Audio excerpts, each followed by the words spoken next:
Oh, hello there, everybody. Adam Cleary from FourFourTwo here. And what was I listening to? Oh, nothing. Just a little Miley.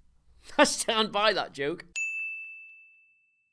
Alright, so hello, yes, Newcastle United finally back to winning ways this weekend with a 3-0 win over Fulham, and one player, to me, stood out more than all the others, and that was this young chap here, Lewis Miley, who I think is really good. Before we get into the hows and the whys and the woos, though, just want to clear up two things. First of all, this is a re-record. I already made this video and then got halfway through the edit at about 3 or 4 o'clock and found out it was unusable, so if I seem demented, that's the reason why. But also, one thing I noticed when doing the edit was that I said, he's 17 years old, loads and loads of times. So for my own amusement, I'm going to put this little ticker in the bottom of the video, and every time I say it again, we'll just see how that goes. So, what makes Lewis Miley so good? Well, he plays in this right-hand number 8 position in Eddie Howe's 4-3-3, and I think that is the most important role in this entire Newcastle United side. Why is that? Well, let's just draw 4 little lines on here. You will see the players nearest to him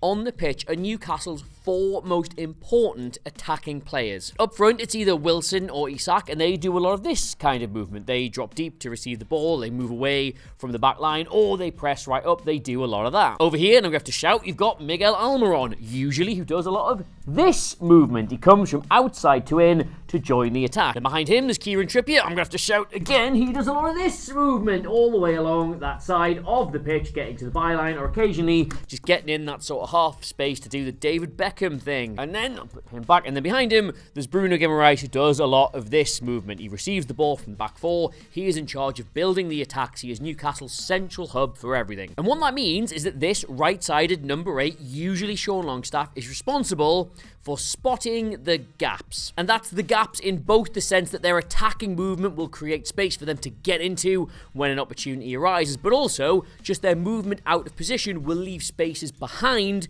which they have to protect. That's why when Bruno pushes up, you'll quite often see Longstaff dropping into the number 6 position. It's why when Trippier pushes up, you'll see him covering over into the right back area, but it's also why you see him bombing into the box when an opportunity arises. You remember his goal against PSG? That was pure reading of the game. So let's review. To be the right-sided number 8 for Newcastle, yes, your technical ability has to be spot on. That goes without saying, but your footballing brain has to be perfect. Therefore, you would think that were a long-term injury to happen to Sean Longstaff at exactly the same time a long-term suspension was to happen to Sandro Tonali, Newcastle would be f***ed. But of course, they were not, because Lewis Miley, all 17 years of him, Ding, has entered the fray and looked like he's been playing in that position for the last 10 years. And of course, he's not been playing in that position for 10 years, because if he had, he would have made his debut when he was 7.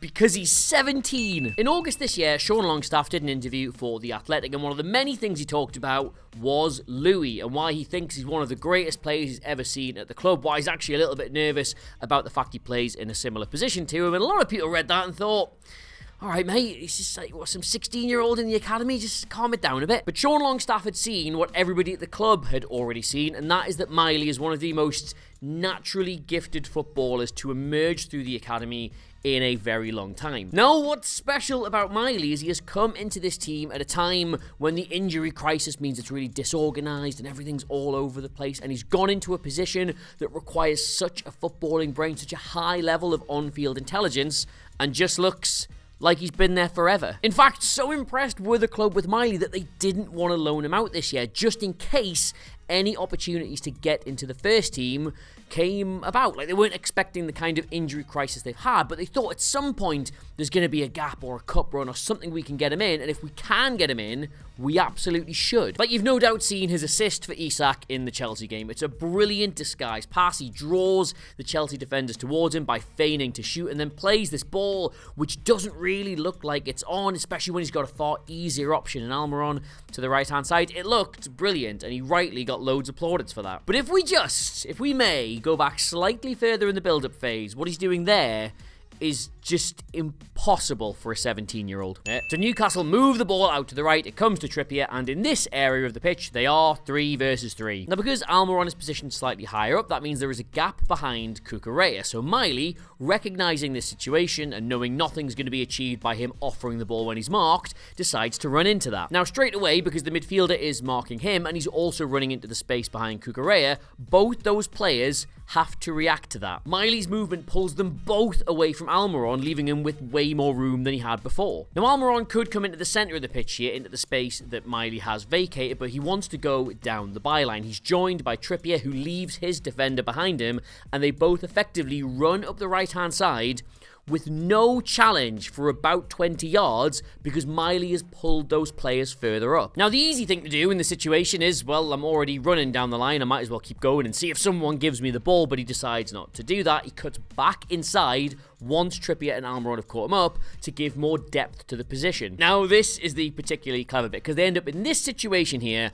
and Miley could receive the ball, but he's not really a great option here, so he decides what he's going to do again is just move some players around. So what he does is he spots this space in between Cucurella and the defender and decides just to run into it, which sounds incredibly simple, but it means one of two things is now about to happen. Either the midfielder will react to this and go with him, allowing Almiron to put a ball in straight away on his left foot, or he'll leave him, and when he gets into Cucurella's space, Cucurella will be effectively pinned. He won't really be able to go with him, but he also won't be able to close the gap to Trippier here. And what happens? Miley goes into the space, the ball comes out to Trippier, and you can literally see Cucurella here. He wants to go and close that down, but he looks, and there's Lewis Miley, and if he rushes out, then it's just going to come inside him, and he's got a problem. Miley has once again created loads of space here. Now, what happens next, like some kind of really badly written drama, takes place off screen. Trippier puts the ball over, it goes a little long, Gordon goes and recycles it and brings it back into the middle. Now, let's just do a little jump cut, okay?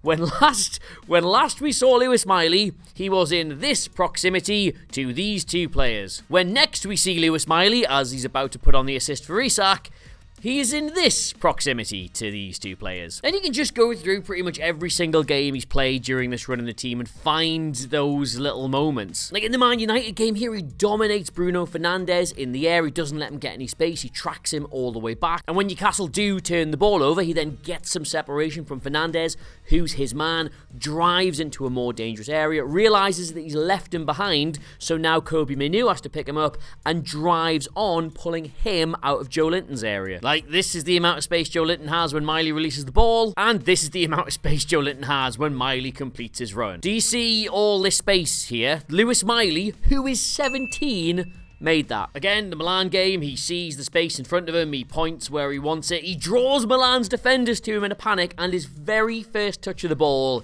is to just roll it back for Joe Linton, who scores. Do you see this little bit of space here? Lewis Miley, who is 17, he made that. But I think, honestly, what's most impressive about all of this is not merely what he can do on the pitch, it's how much his teammates around him trust him to do it. Like, how many times have you seen it when a young player breaks into a team like this, especially at this level? They try and protect him almost, don't they? Like, they won't give him the ball in tricky circumstances. They'll sort of compromise on their own game to stop him getting exposed. There's just none of that with Miley in the team. And I can prove this one, right? So progressive passes, we've talked about them on the channel before. They're basically any pass that really does help move you up the pitch. They've got to be at least 10 yards. They've got to go forward. They're the kind of pass you'd always want to play if you're able to. Now, a really good way of measuring midfielders, especially number 8, so not like defensive midfielders, is how many of these they are receiving. How many of these passes they make is a good measure of sort of how involved in chance creation they are. But if you want to measure how much their teammates trust them, how they will give them the ball in every available situation, you sort of want to look at how many they're receiving. So here you've got this particular stat in the Premier League this season for 5 of the best number 8s currently going. You've got Martin Ødegaard, who's great, Dominic Szoboszlai, who's great, Lucas Paqueta, who's great, Pascal Gross, who's great, and Conor Gallagher, who I like. So you can see the bar here is between like 3 and 6 progressive passes received per game. That's what the top players at this level do. And now it's time to bet on Lewis Miley. Where's he going to come? How's he going to rank compared to all these other players? Get your money down. Don't be shy. Gotta round place your bets now. letting end. Oh, my word. Would you believe it? Lewis Miley, who's 17, by the way, he is absolutely comparable to these elite number 8 in the Premier League in this particular regard. In fact, in many instances, he's better. And part of the reason for that, here is an increasingly crazy statistic, is this. In terms of how many times he fails to control the ball in a game, Lewis Miley actually has one of the best touches in the Premier League. And his teammates all trust him implicitly with the ball because he's technically excellent and he reads the game as well as they do, if not better. Like, even these two just seemingly trivial stats, he's one of the best in the Premier League at not getting dribbled around. He can read players trying to go past him and win the ball better than pretty much anybody. He's one of the top midfielders in the league already for just intercepting passes, for sort of reading where the ball's going to go and getting there to recover it. Just to rewind to before when I said that Newcastle opted not to send Miley out on loan, that's because you send these players out to get first team experience. You can have all the ability you want, you can do what you want in training in the reserves. None of that matters unless you've got the mindset and sort of the mental capacity to do it in senior football. And that's why Newcastle didn't send him out on loan, because that's the one thing they knew for definite he had. Like, the mental capacity to play at any level. Like, the technical ability will improve or may follow, and that's stuff they're going to work on. But they knew, if nothing else, this was a player with the kind of brain you need to play at this level. And that's why he doesn't look like someone coming through an academy and getting a couple of starts and showing a bit of promise. He looks like an established, experienced Premier League player because he thinks like one. Now, just a disclaimer, nothing's ever guaranteed in this life. Things can go awry, things can go wrong. He's still got a lot of work to do to be a first-teamer when everybody's fit and available, and I truly hope his career goes in the direction it looks like going, but nothing's given to you. Who knows? But anyway, that small disclaimer aside, Lewis Miley's mint, isn't he? And he's only 17, so I wonder what that says. I can't see it. Right, if you enjoyed that video, and I certainly did the second time around, then please do consider subscribing to us here at FourFourTwo on YouTube. It's my favourite thing when people hit subscribe, so if you want to, you can make that my Christmas present. Get me on Twitter, which is what I still call it, Instagram, and all the other ones, at Adam Cleary, CLERY, 442 socials there in the corner of the video. Thank you very much, and until next time, I've been Adam Cleary. God knows when this is going out, and I'll see you soon. Bye!